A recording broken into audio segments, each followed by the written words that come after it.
Welcome to our vlog!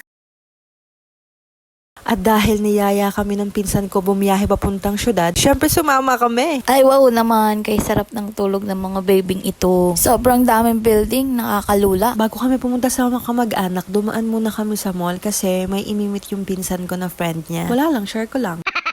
Tignan niyo naman, ang galing mag-video ng bebe ko. Medyo malikot. Okay, family picture muna tayo guys. 1, 2, ay! Sexy yarn. Sobrang cute naman ng siopaw ko. Ay, tingnan mo naman ang pisngi. Mukhang siopaw. Pero mukhang kumain ng 2 siomay. Disclaimer sa fat ko dyan ha. Yan po yung nakain ko nung Pasko. Oh, picture muna na may kasamang pang intro. Ang kukit naman ng 2 to. Parang madaming nakain nung Pasko. Medyo malayo-layo yung nilakad namin dyan. Ang lawak kasi ng parking. Pero nag-picture taking muna kami dito sa likod. Tapos tignan mo, ang galing-galing ng pamangking kong bunso. Pinipicture niya yung ate niya tsaka yung daddy nila. Tapos yun, nag-family picture sila. Syempre, ako nag-picture. Punas mo na ng lens ng camera, oy. Samantalang itong bebe ko nagpapakit, ay. Hala, bakit ang fresh? Super fresh naman ang bebe ko na to. O kunwari, holding hands muna kami while walking para sweat. Tignan nyo guys, ang dami niyang sinasabi dyan, nakala niya hindi ko imimute. Taray, nakapasyal na kami, nakapag-walking pa kami, di ba? Bongga! O ayan na, malapit na kami. First time ko lang nakapunta dito sa tanang tanda kong ito.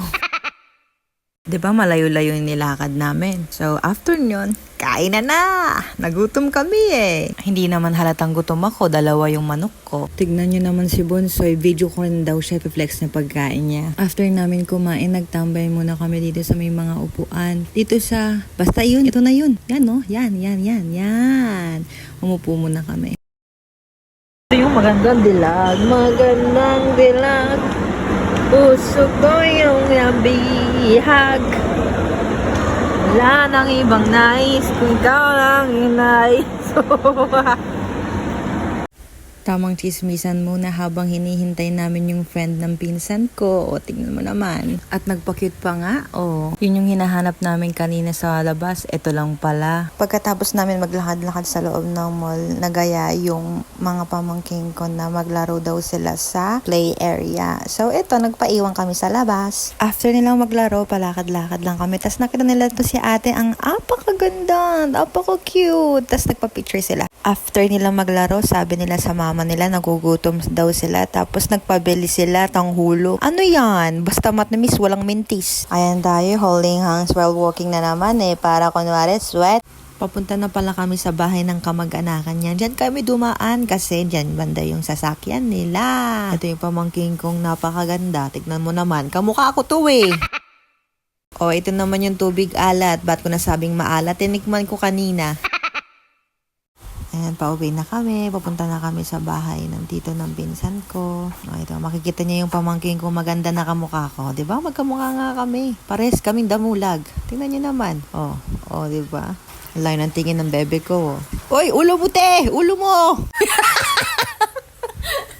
Dahil malayo-layo yung pinuntahan namin, tignan nyo naman, nakuha na naming nakatulog. Nagising na ako dyan, nakita ko ganyan yung mga pwesto nila. Ang sasarap ng tulog nila. Nakanganga pa si bebe ko. Tignan niyo. Tapos, nakikita na yung gitara ng pamangking ko. Dahil nakabaluktot siya. Yung pwesto po niya ng pamangking kong bunso, ganyan po talaga yan. Gusto niya laging nakadikit kay bay niya. Ayos! Apakaganda naman ng mga dilag na to. Lalo na to. Yan, tignan nyo. Tignan nyo guys! Tignan nyo. Sige na, yun lang. Bye-bye. See you next vlog!